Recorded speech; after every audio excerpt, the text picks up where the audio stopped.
এতক্ষণে বসে এক গাড়ি থেকে 40টা বস্তা নামাইছে। বেটা ভালো মতন কাজ কর। এই বেটা এই এদিকে আয়। ভাই আইতাছি।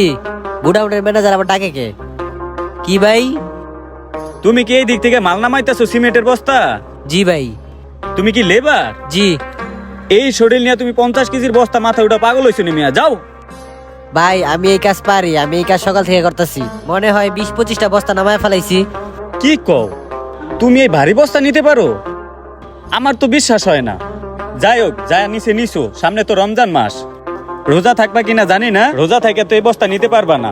ভাইরে কইয়া আমাদের গোডাউন থেকে তোমারে বাদ দিতে হইব। রোজা থেকে তুমি বাইরে পারবা না। ভাই, আল্লাহ আমাকে যতটুকু শক্তি দিছে আমি রোজা রাখা কাজ করতে পারবো।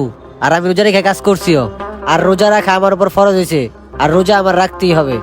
আরে না না, মাথা খারাপ। রোজা থেকে তুমি এই কাজ কিভাবে করবা? রোজা বাদ দিয়ে কাজ করো, আর নয় কাজ বাদ দিয়ে রোজা করো।